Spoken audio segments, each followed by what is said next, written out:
Film critics play a very important part in our daily lives. Without them, it would be tough to exist. Here are two of the most respected film critics in the business, John Siebert and Billy Ebel. Gentlemen. Good evening, I'm John Siebert. And I'm Billy Ebel. And here we are again to tell you people out there what movie's going to be a hit or a bomb. Right. Remember, without us, you dopes wouldn't know what to see, let alone what you'd like. So let's go ahead and tell the dodos out there what movie we're going to review this evening. It's called Up the Creek. Right off the bat, I'll tell you, I hated it. It was childish, moronic, sophomoric. But that wasn't the worst. There was all this gratuitous nudity. Everywhere you look, there's another part of another naked body. Yeah. I thought it was terrible, too, but I must say the only small part of the movie that I thought had any saving grace at all were the nude scenes. Yes. Boy, there were some very attractive young ladies running around in the all together, and they did perk my interest. Stupid, senseless, meaningless nudity perked your interest? Oh, yes. I quite enjoyed seeing those naked bodies run around on the big screen. What are you talking about? You mean you don't mind seeing nudity if it has nothing to do with the plot? Plot? Schmott. Give me a naked body, some popcorn, I'll watch. What about story, editing, music, acting? Oh, come on. Admit it. The human body disgusts you. Of course, on second thought, I can understand why. If I had a body like yours, I'd be disgusted, too. You don't have to insult my body. Oh, I know that. You've been doing a good job of it for years. Well, I still say I don't like meaningless nudity, so why don't we cover up that naked skull of yours, huh? Yeah, I know why you don't like nudity. If we took off your clothes, we'd expose the air valve in your stomach. Maybe you'd like to show off your physique there, Baldy. Oh, okay. How about we do a nice photo layout on the floor? Oh, yeah.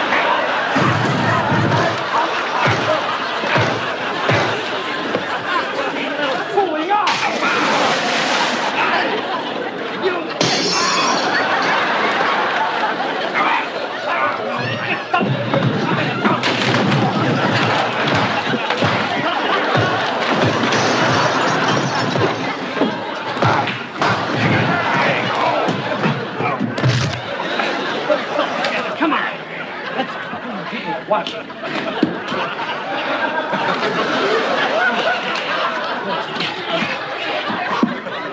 Well, yeah, it's cooler. Well, I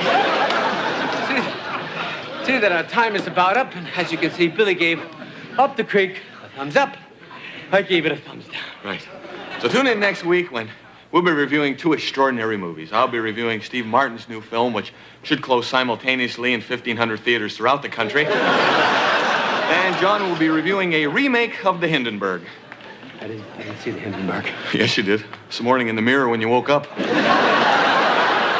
Closest thing I've gotten to a mirror today is that bald head of yours. Is that right? Yeah. Look, with the little time we have left, why don't we see if fat bounces, huh? You want to do that?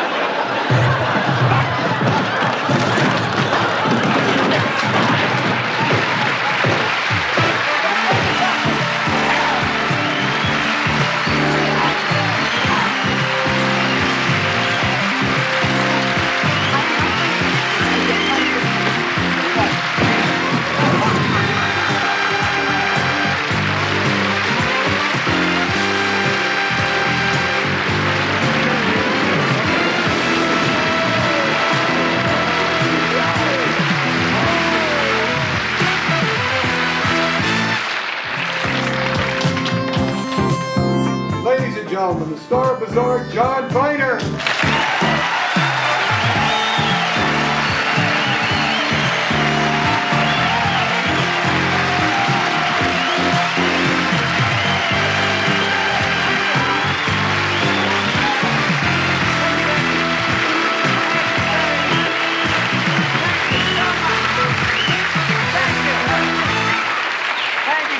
We have a show tonight. Let me tell you, we've done a lot of great shows. But this show is so spectacular. Well, it's not exactly spectacular. It's more like, it's so. Well, remember when Alan Thicke was on? This show is one step below that. Okay. So stay tuned. Take a shot. Okay, what can it be? You got a half hour. Take it easy. Relax. Be right back.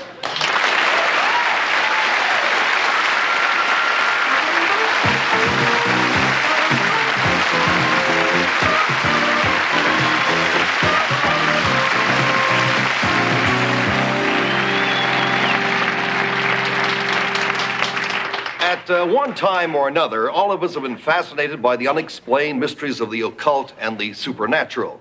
Now, mind readers and fortune tellers always have an audience. And beyond that, most people are, well, they're intrigued by a person who can predict the future. So with this in mind, Bazaar has a man who considers himself the #1 psychic in the world. Let's welcome Shonda.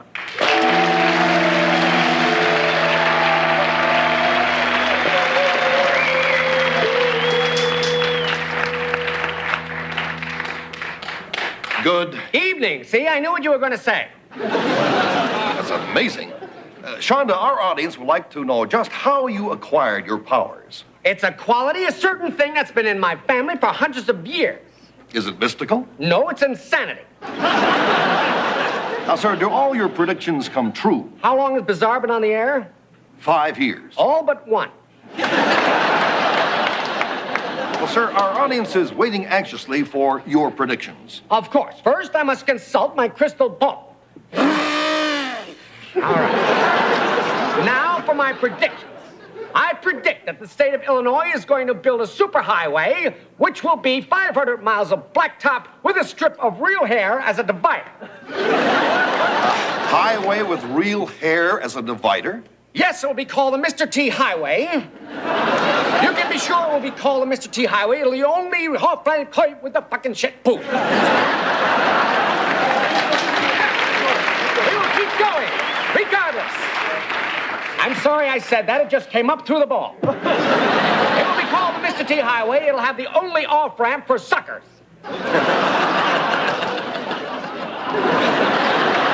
I predict that this coming year, Joan Collins will become a United States citizen, win an Oscar, and join the Navy. Joan Collins joining the Navy? Yes, every night. I predict that Herb Villachez will pose as a centerfold nude. In Playgirl? TV Guide. I predict that they'll name the new drink after Johnny Carson, Marriage on the Rocks. I predict that Liberace, if and when he dies, will leave all his vital organs to Boy George.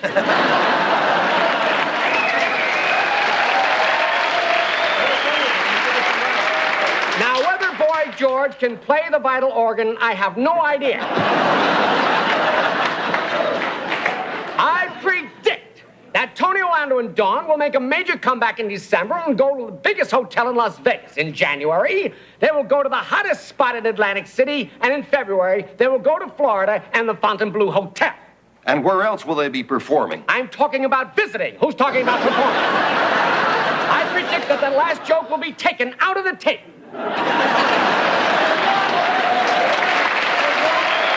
you want. Sir, we only have time for one more prediction. I predict we only have time for one more prediction. Am I sharp or what? And now for my final prediction. I predict that George Steinbrenner will take the Yankee baseball team to Mexico.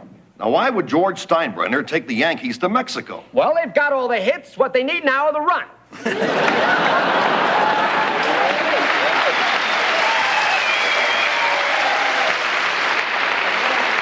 Thank you very much, Shonda. Thank you, sir. Come to think of it, he didn't have to go to Mexico. The Yankees could have watched this sketch.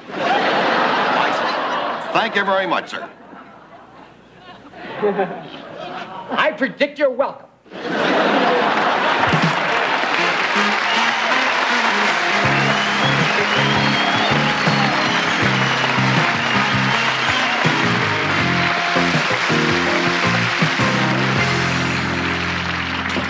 Attention.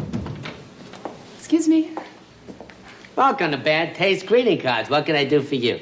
Yes, I would like to send someone a greeting card, but I want it to be a little bit different, you know? Not the same old lines. You've come to exactly the right place. I guarantee you've never seen these cards before. Let me show you a brand new, really gross line of cards. Okay, here's a Valentine card for someone with halitosis. You'll always be my Valentine. Your virtues I extol. But there's one thing you should know, my dear. You have breath like a toilet bowl. I don't think so. All right, then. Let's have fun with the suicide card. Birthday greetings, my depressive friend. No sadder soul exists. I know that you'll be happy the day you slash your wrists. Perhaps I'm in the wrong shop. Hey, give me a chance. How about a consolation card for teenager with zits? My condolences, Miss Acne. Your skin's a real disgrace. When you go into a pizza joint, people tend to order your face. No, thanks. I'll just forget the card. I'll just send a letter. Oh, come on. Hold on. This one's perfect. It's an anniversary card for murderers who are relatives. Congratulations, sister and brother. It's been 3 years since you killed your mother. It's been 3 years since you killed your mother?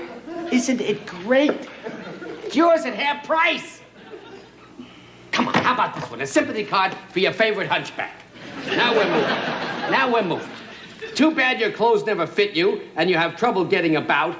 The tough part of being a hunchback is your problem can't straighten out. I think I'm going to be sick. Oh, great, there's a little place for it, right? Hey, this is great. A card for the neighborhood slut. This one you're gonna like. Okay? Best wishes to a nymph I know, a tramp who has lots of charm. You are the only broad in town whose pants have a smoke alarm.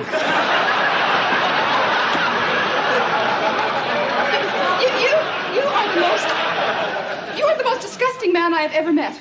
When I get out of here, I'm going to report you to the Better Business Bureau and the police. Wait. I think I have one here. Here. Oh, right. It's on the slime. That doesn't mean the cards ain't good. Here's a card for people who like to watch TV. The height of vulgarity is no near and far. If you want to continue to be disgusted, stay tuned to Bizarre. I only have one thing to say. What's that? I'll take a dozen.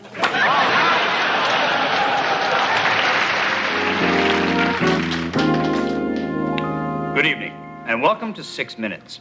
Tonight, we're investigating the excessive use of drugs in the entertainment business and the sports world. Seated beside me is Frank Johnson, a U.S. narcotic agent. Now, in the past 2 years, he has interviewed over 500 people, and out of the 500, only 3 men have agreed to appear on the show tonight. And then they only agreed if they wore hoods to protect them from embarrassment. So now let's meet our first guest from the sports world. Good evening.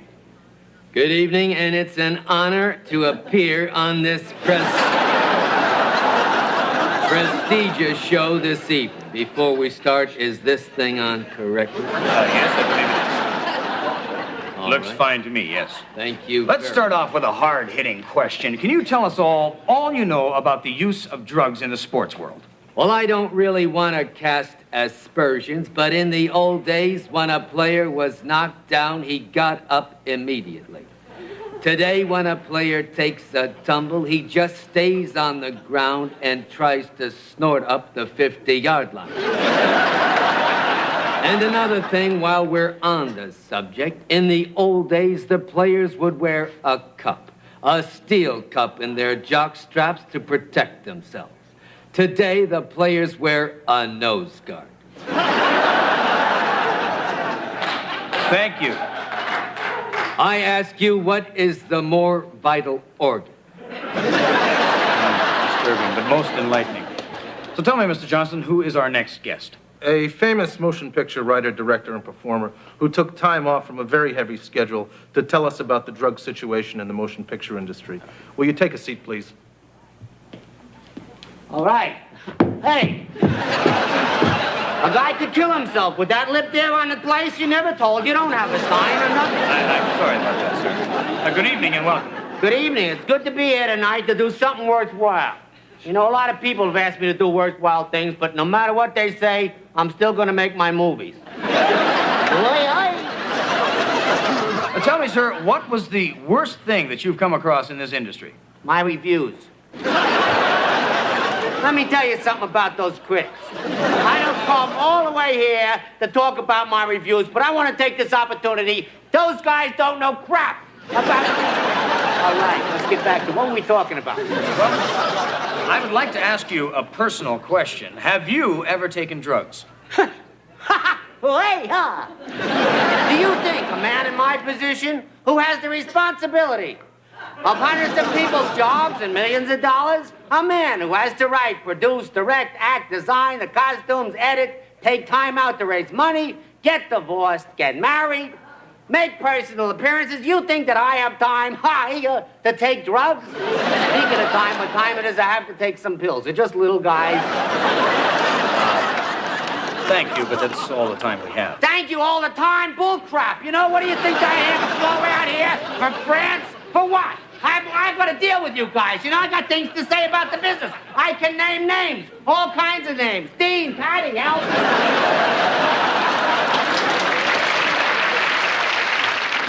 Well, now let's meet our final guest. A man who feels that this program is an important step in clearing up the drug situation in the entertainment industry. Would you come in, please?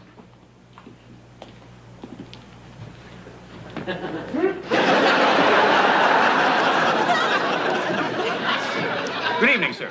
It might be good for you, but it's hot as hell out here. It's like an oven. It's like a talk show. Where's Johnny? Where's Doc? I don't get what you expect, you know what I mean? It's humiliating to have to wear this hood, first of all.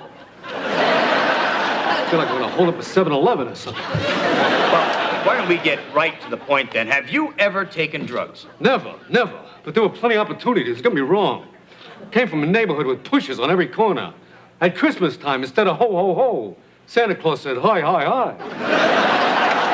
Even Rudolph the reindeer had a white nose. I guess it was a tough neighborhood. Are you kidding? When somebody threw a dog a bone, the dog asked for a fair catch. Kids on my block didn't steal hubcaps, they stole kneecaps. And we were poor, boy, we poor. We were evicted so many times that my mother made shades for the streetlights. You sure they can't see my face? Positively. Well, I want to thank you for appearing here tonight. Just one thing. Since nobody will know who I am, I'd like to name some names. Yes, Clint Eastwood, Paul Newman, Robert Redford, Jane Fonda. I hope these people aren't connected with drugs. No, they're not. I just thought I'd name some names. Larry Holmes, Ben Vereen, Dick Tracy. Well, I thank you Dean very Martin much. and his kid. Thank you for coming on. Yeah.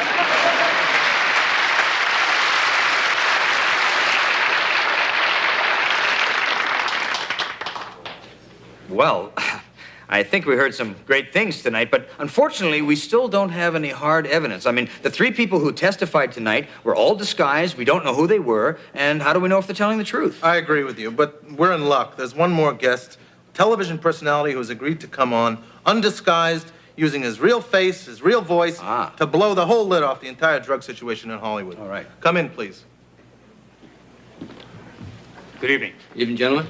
Is this great? Are we in luck? Who is that? I hate to have to say this, but will you tell them who you are? John Biner, no problem. You see, at last, we got someone who's John Biner?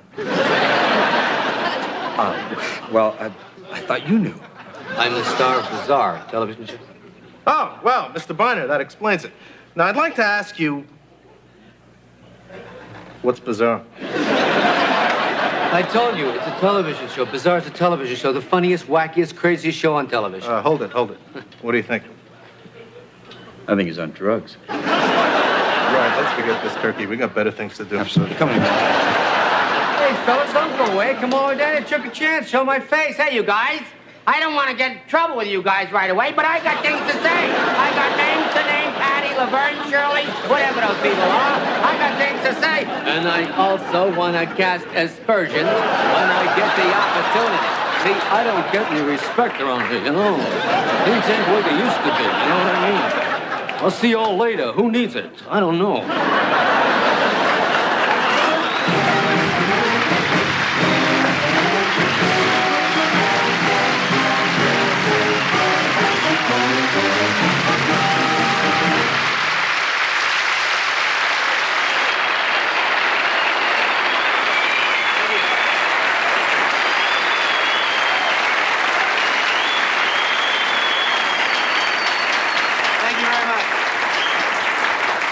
I just want to say a few words to Bob Public. This is the end of our 5th season. I wanted Bob to be here so that I could tell him that it's really been a pleasure over the past 5 years to work with. I worked with you, Bob, and I think you're a great director, comedy writer, and a terrific person. And in fact, you are the nicest tall guy I've ever known in my life. Well,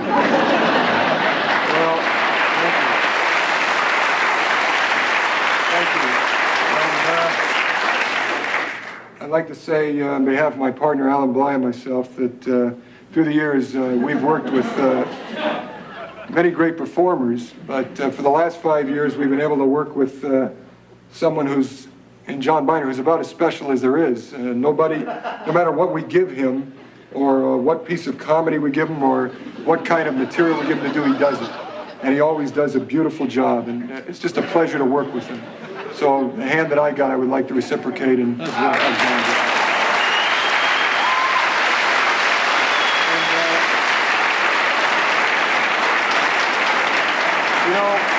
when you work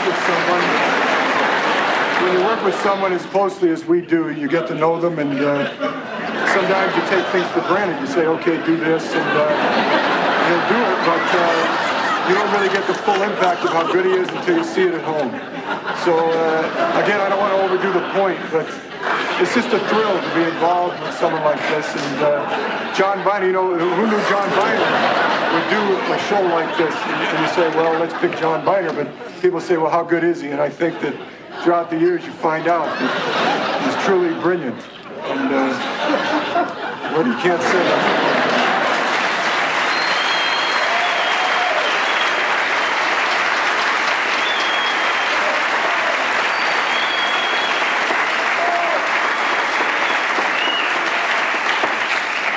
Thanks, Bob. Thanks a lot. I appreciate that. I think you just better say goodnight. Before I do, there's something right there. No. Thanks a lot.